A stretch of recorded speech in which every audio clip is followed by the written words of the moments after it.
Thank you so very much. Good afternoon, everyone, dignitaries, illuminates, all everybody present here, respected judges, and my co-team partners. I'm really elated and really fun with the topic to be there. So now, so now, so now. Ma'am, your voice is not coming clearly. Yeah. Oh,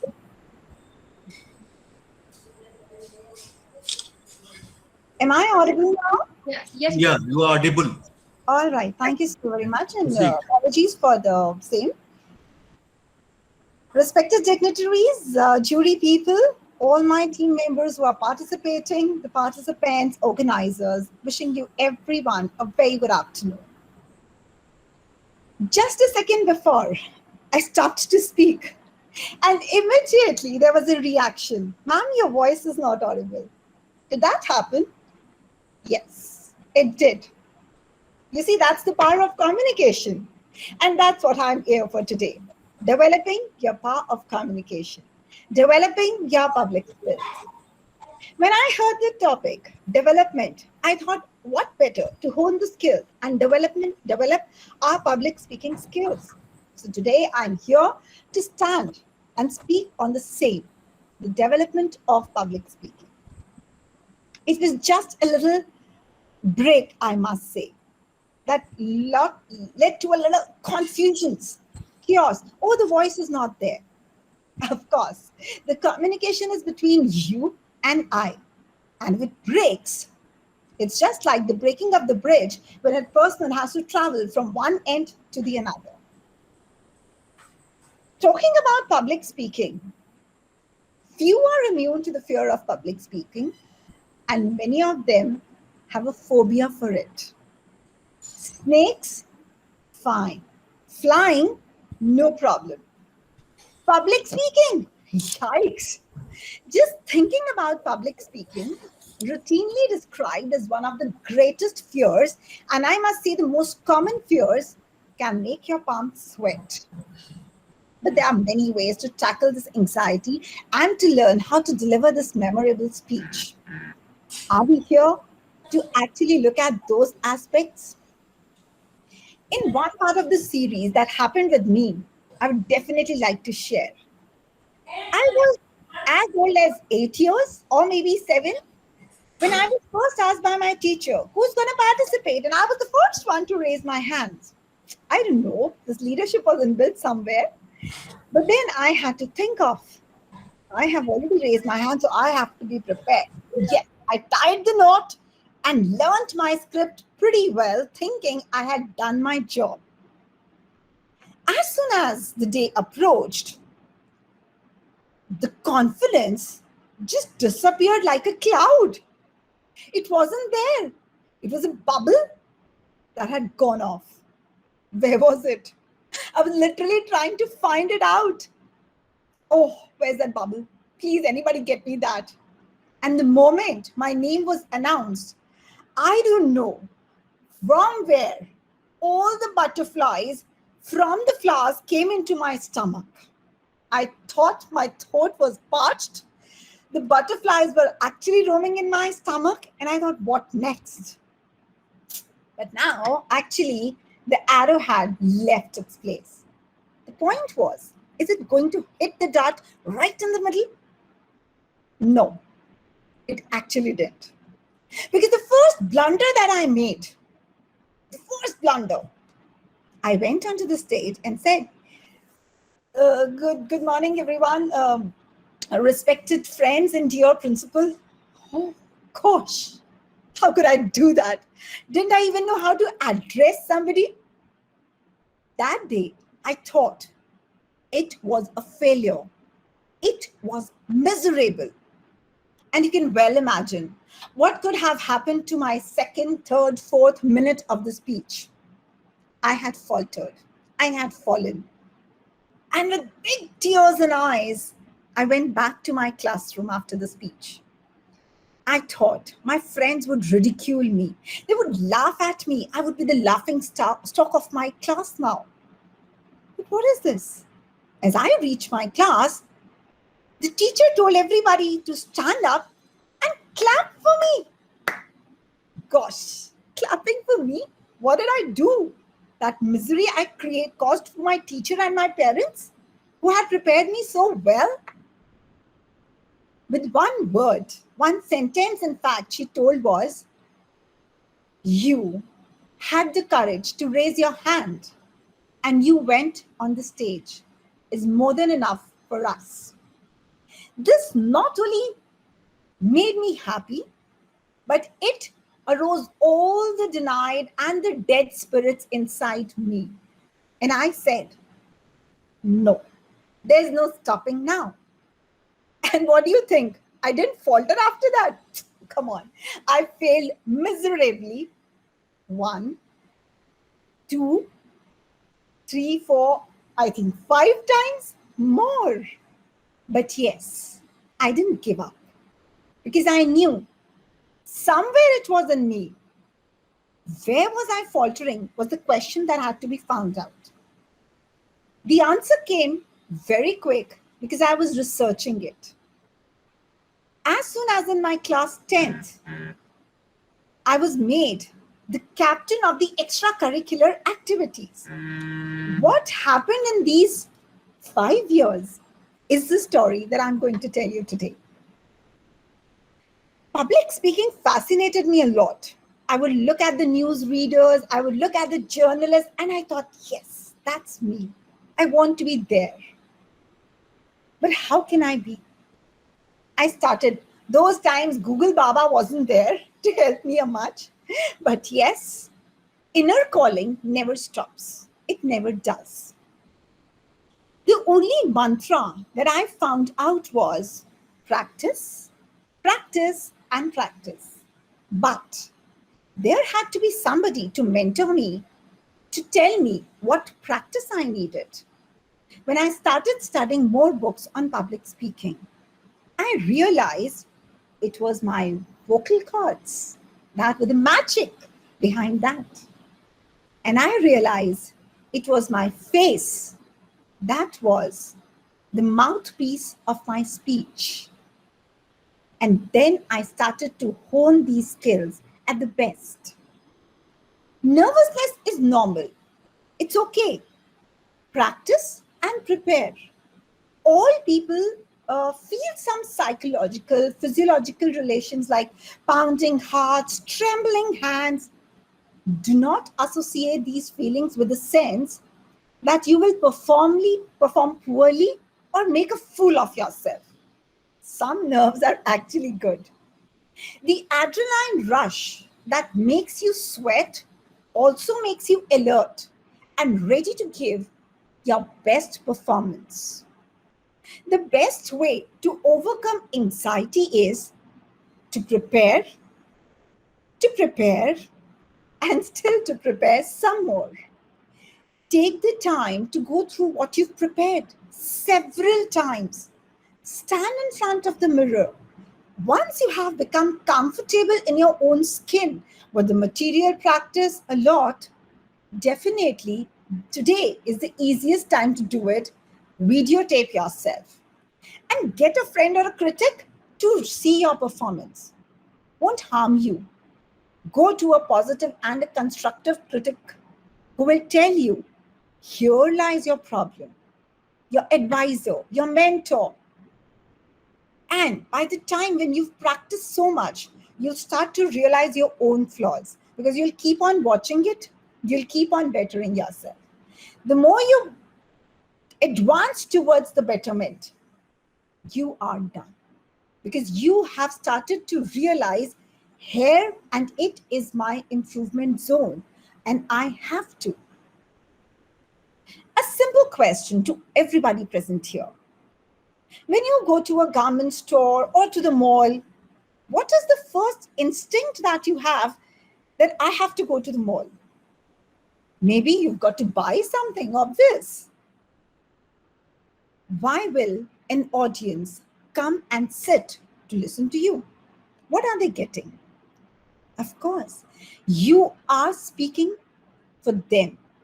You are there to give them the knowledge that you have also acquired. You are there between the topic and the audience, you are the connector. So what is important is connecting. Develop that skill of connecting with your audience. It is the soul, undoubtedly the soul of your voice, the soul of your content. Before you even begin to craft your message, consider who the message is intended for. Imagine me as a PGT English going to a nursery class student and telling them, today I'm going to teach you transformation of sentences. They will actually look at me like, wow, what a ghost she is. I don't know even what she's talking about, isn't it? Especially like that. Look at your audience. What kind of audience you have? Is it students? Is it corporates? Prepare yourself accordingly. Knowing your audience, preparing yourself according to them is important. Consider who this message you are intending for. Learn as much as about your listeners as you can, because this will help you determine your choice of words, your level of information, your organization pattern, and your motivational statement. And once you've done it, you've made the most of it. Coming to my next point, we all have, in fact, I would definitely like to give an anecdote here. When I was thinking of doing a leadership thing in a corporate sector, I told my team, I said, I'm going to talk on something on self-leadership. I said, ma'am, doesn't it actually sound a little egoistic, self-leadership? I said, why? It is about self. Let's prepare ourselves to be the leaders of tomorrow. So quickly comes and tells me, what are you going to do? I said, let's organize the material in the most effective manner to attain our purpose. Now here, my purpose was self. Create the framework of your speech. Write down your topic, general purpose, specific purpose, central idea, main points, everything. Make sure you just grab that 30 seconds as I did that. Quickly putting off my audio and everybody, oh, she's not audible. I grabbed you. Grab it right in the front, right at the start. Do that. It helps. And definitely, it'll make you a better speaker. Well, developing these public speaking things is not as difficult as it is thought to be, because it is important. We're just like connectors. We are connecting more to the world. Let your personality come through. Now, when anybody hears me for the first time, says, oh, she's an extrovert person, but I'm not. I'm really not. I'm a kind of an ambivert person. Your personality must react to how you are speaking. Yes, I am an extrovert when I'm actually required to be, but I'm an introvert at the same time when I know to limit my bounds. So anybody who knows me can see through my personality. Is your personality radiant enough? Are you smiling through your speech? Is your speech giving a smile to others? Are you actually lending that ear and grabbing that ear? It's always give and take. It's always you and I. If I go up on the stage, say my speech, come back home, I did a big 360-degree zero. I'll mark myself somewhere zero. What do I do now? I know my audience. I know my personality. I'm enhancing my personality. Establish your credibility. It is your authenticity, your credibility, what your people will look at. Your personality will shine through your speech. Your audience will trust you what you are speaking. And you have to say it. That's the real person. That's the real she who's speaking. To do this, be confident. If we are not confident in our own selves, if we do not have that leadership quality to lead, we might again fall. It's okay. Now, somewhere people tell, oh, speech is something real serious. But I say, add a tinge of humor to it. Just a little tinge. the way I did. In one of my speeches, I remember there was a number of audience sitting in front of me, and I went there. Nobody was keeping quiet. I know you guessed it right. It was students, Lord, and 10th and 11th students sitting. Now, no matter, they were talking, talking and talking.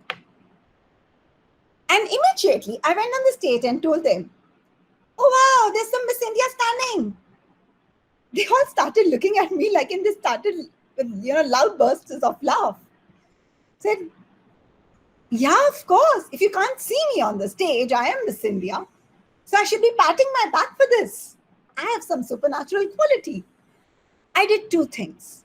I made them smile and I made them attentive towards me. It's okay to be humorous on the stage. It's okay to tell stories using of effective language. Injecting a funny anecdote in your presentation always grabs the attention of your listeners. You don't have to read. See, most of us, we do this. Usually, we all do at the starting of our stage. When you are developing your public speaking skills, remember, script is very important. But abiding by that script, learning that script is all the more important. But does that mean that if I forget? One thing again, you are the master of your own script. You don't have to learn it. Is that right? No, it's not. You must learn your script. You must know your script well. But if you have forgotten in between, nobody knows what the other line was in your script, so it's okay. It's okay to move ahead. These points that will help you develop your public speaking skills. That's the most sought after skill in your today's time. You will rule the world undoubtedly. It is important to have control over your voice, your pitch, your pace, the movement of your hands. You can't be doing those nervous gestures. Good delivery does not call attention to itself, but instead it conveys the speaker's idea clearly without a distraction. Because it is important that you grab the attention without any extra effort. It just comes within you. There are people who say practice does not make perfect. Good communication is never perfect. And nobody expects you to be perfect. Come on, perfectionism is just a myth. We're all learning every day. However, putting in the requisite time to prepare will help you deliver your speech in a better way. You may not be able to shake your nerves entirely, but you can learn to minimize them at least. The certain points that have helped us to grow as a speaker is that conscious effort that lies behind us. It is that willingness that is standing in front of us. I always believed in 3 Ds of my life: desire to do something in life, how much dedicated I am towards my goal, and what is my determination to reach my point. Remember, learning is a journey. It's never attained. You can never actually get through it. But yes, of course, you can try it. You can try to develop these skills.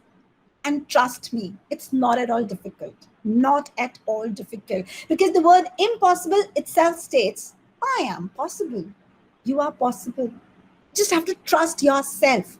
Trust your intuition. Trust your gut. And things will be perfect. Now, perfect again does not mean perfectionism. Please, I'm not in favor of perfectionism. But the only thing is, practice, preparation will help you adapt, accept, and also alter the flaws that you had. And if you've won over those flaws, you'll be a speaker and you'll develop all the skills that a good speaker needs. Thank you so very much.